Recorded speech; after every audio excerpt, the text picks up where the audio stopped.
Sholat subuh berjamaah di masjid yang imamnya membaca doa kunut. Saya sebagai makmum tidak mau membaca doa tersebut. Doa apakah yang harus saya baca? Mohon penjelasannya Ustaz. Baca saja, ikutin imam. Kenapa enggak ikut? Ikuti imam dan niatkan kunut nazilah. Saya memimpin sholat di dekat rumah saya. Alhamdulillah ada musola kecil, bukan masjid. Pas di sebelah rumah saya sholat di situ. Kalau subuh saya imamin.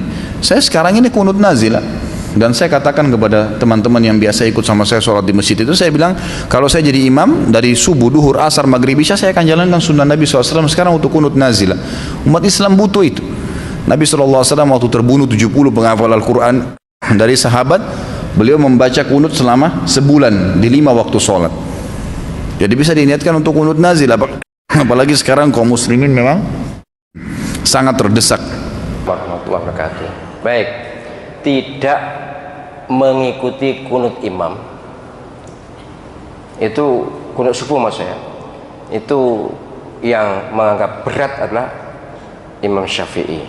Kalau dia ikut Imam Syafi'i, maka orang makmum tidak mengikuti imam itu tergolong minimal berkurang keutamaan jamaahnya, atau bahkan ini batal jamaahnya karena tidak ikut imam. Karena kunut itu dalam mazhab Syafi'i disebut sunnah ab'ad.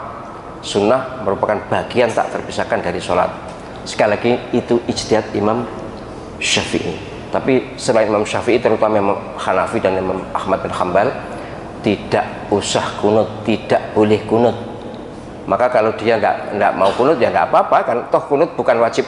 Nek jamaah gak gelem rukuk, nah itu salah. Gak gelem sujud ya salah. Tapi nek gak ngamini kunut, nggak apa-apa. Walau secara sosiologis, secara kemasyarakatan, baiknya ya melok ngamini, melok ngadong, toh tidak haram kok, tidak haram. Bagusnya supaya adaptif. Tapi kalau tidak, ya tidak usah dipaksa. Terserah mereka, sholatnya tetap sah, jamaahnya tetap sah. Hanya soal utama atau tidak utama tergantung perspektif para imam madhab. Sholat yang ada kunutnya itu hanya Imam Malik dan Imam Syafi'i subuh. Imam Malik kunut tapi sebelum rukuk, dan tidak ngadong, tidak keras, baca sendi-sendi. Itu kunutnya mazhab Maliki. Di Afrika Utara semuanya seperti itu karena mazhab Maliki. Mazhab Syafi'i seperti kita ketahui, setelah rukuk baca keras, dibaca imam, kemudian ada ngatong, ada menegakkan tangan. Tapi mazhab Hanafi dan mazhab Hambali termasuk yang di Mekah Madinah itu bukan karena kunut salah, enggak, tapi karena mereka sejak awal memang mazhab Hambali, maka tidak ada kunutnya. Oke, berarti itu yang benar. Itu benar, tapi yang lain juga benar. Karena semuanya ada dalilnya berasal dari Nabi Sallallahu Alaihi Wasallam. Yang ngengkel-ngengkel biasanya yaitu lagi, sing ngajine gong mari atau sekolah gong tutup, dolane kurang ada atau kaduan dolan. Baik. Tanya pada Anda, Imam Asy-Syafi'i kunut tidak? Bismillahnya sir atau jahar? Bismillahirrahmanirrahim. Asy-Syafi'i. Allahumma hdina fi man hadait. Asy-Syafi'i kunut. Nah, jadi kalau Anda baca tafsir Ibnu Katsir, artinya Anda sedang belajar dari keturunan dari murid-muridnya Al-Imam Asy-Syafi'i dalam bidang tafsir. Kalau Anda belajar yang lain, misalnya Ibnu Qudamah atau yang lain, itu Hambali. Imam Ahmad muridnya juga Imam Asy-Syafi'i. Kadang murid dengan guru tidak harus sama. Imam Ahmad muridnya Asy-Syafi'i, tapi kemudian mengembangkan mazhabnya Hambali, tidak kunut. Kunutnya nazilah, ada peristiwa baru kunut. Tidak ada peristiwa butuh doa, tidak kunut. Imam Malik kunutnya tidak jahar, sir, sebelum rukuk. Imam Abu Hanifah tidak kunut sama sekali. Ya, dalam subuh. Tidak ada masalah. Apakah pernah mendengar misalnya Imam Ahmad ditahzir oleh Imam Asy-Syafi'i? Tidak.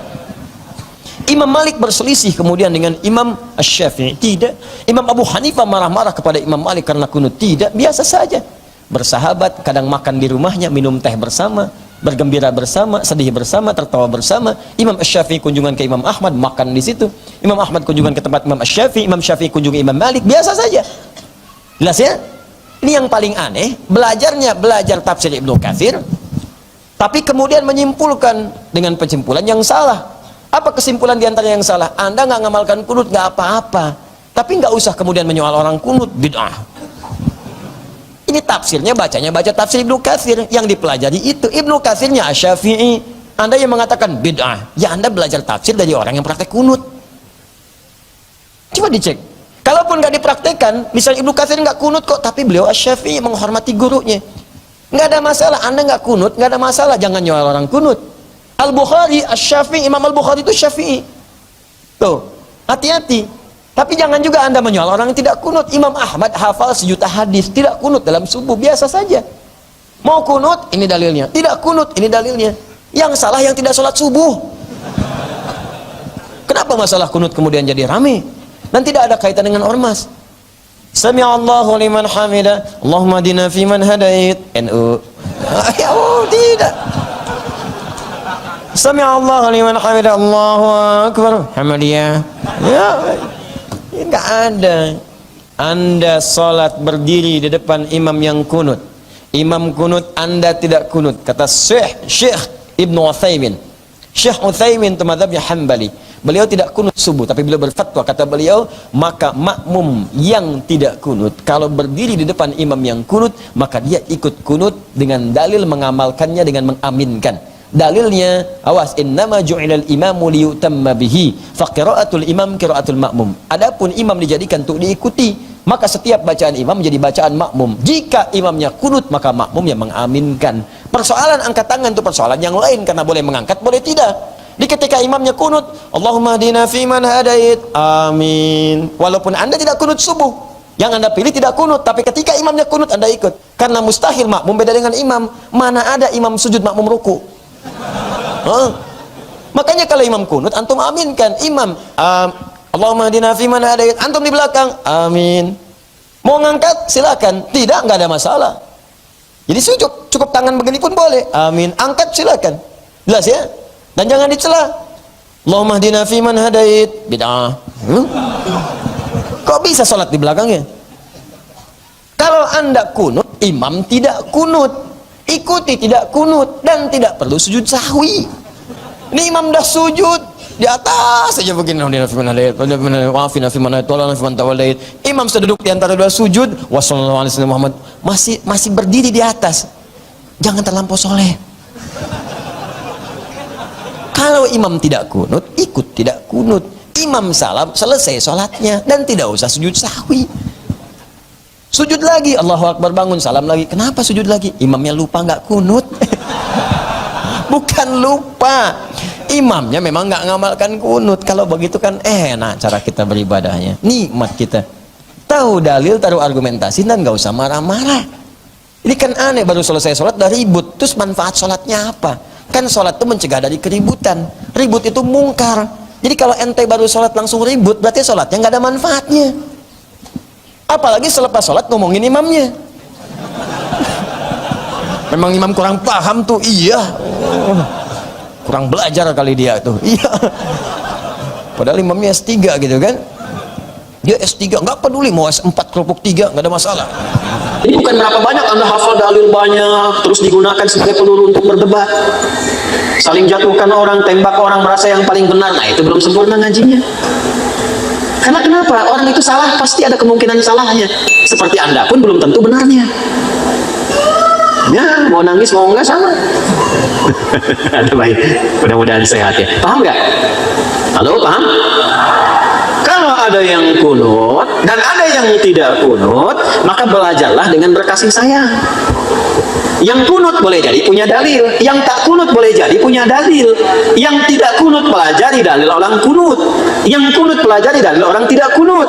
Perkara Anda mengambil yang mana seperti yang Anda yakini dengan kekuatan dalilnya, silahkan masing-masing saling menghormati. Yang penting tahu kalau si fulan beda dengan saya, sepanjang ada dalil, maka itu tetap diperkenankan. Dari mana praktek hadis ininya? Dibawa dalam salat subuh. Ya, pagi ini hari Sabtu yang imam baca kunut, maka ketika makmum yang tidak kunut tahu dalil tentang kunut, dia bisa mengambil sikap yang jelas. Apa itu? Innama ju'ilal imamu liyutamma bihi fa qira'atul imami qira'atul makmum. Imam dijadikan untuk diikuti. Kalau imam baca bacaan, makmum mengikutinya. Maka ketika makmum kunut, imam kunut, makmum mengaminkan. Allahumma hdina fi man hadait, amin.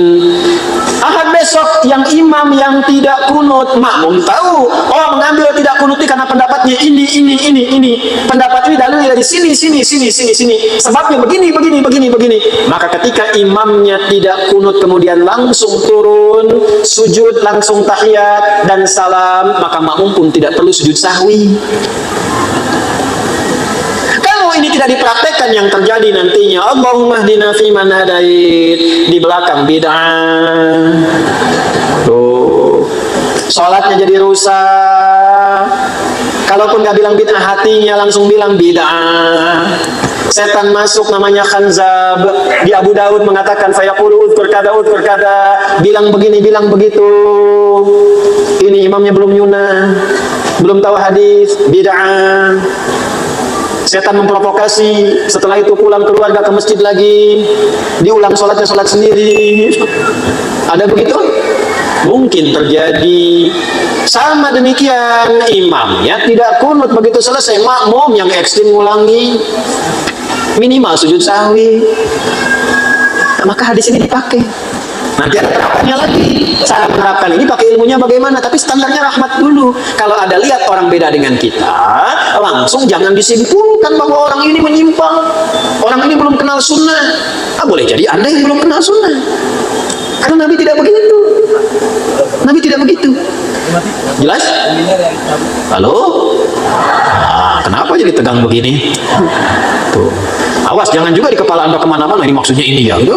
Itu Anda yang berlebihan itu. Paham sampai sini? Dulu saya 2010 itu di Mekah tugas pas sholat Isya itu, terima jemaah pertama. Imamnya saya sudah itu. Saya sering ceritakan ini di beberapa tempat. Udah, Allahu Akbar. Kan di sana sir itu, ya, bismillahnya. Alhamdulillahi Rabbil Alamin. Itu komentar samping saya jemaah persis, iki imamnya Muhammadiyah ya katanya. Kayaknya kita turunin dulu Muhammadiyah cabang Masjidil Haram. Katakan Bapak. Nah, jadi kita ini umat berkasih sayang, umat rahmat. Lihat siapapun dengan kasih sayang, jangan berlebihan. Ingat, seburuk apapun orang, sepanjang berkehidupan dan belum dia wafat, dia masih punya hak menjadi soleh. Kalau cara melihatnya begitu, hati kita damai. Ya, siapapun itu, lihat siapapun, lihat dengan kacamata kasih. Karena ajaran kita ajaran kasih, ajaran kita ajaran sayang. Kalau ini dipraktekkan, insya Allah tentang kerukunan, tentang persatuan, tentang toleransi. Makanya saya sering katakan, Islam itu sudah khatam dengan ajaran seperti itu. Cukup dipraktekkan berislam dengan benar. Makanya harus bangga berislam itu, jangan takut berislam. Karena kalau berislam pasti baik. Ya, dan gak akan mungkin bertentangan, apalagi dengan hukum-hukum kenegaraan, itu gak mungkin. Kenapa negara lewat undang-undang berani menjamin tentang keberagamaan kita dan menjaga hak beragama kita? Karena tahu di agama itu tidak ada yang bertentangan. Itu cara berpikirnya. Coba lihat pasal 29 ayat 2. Negara menjamin kemerdekaan tiap-tiap penduduk untuk memeluk agamanya masing-masing dan beribadah menurut agama dan kepercayaannya itu. Kenapa negara memberikan jaminan? Karena tahu inti ajaran agamanya membawa nilai kebaikan.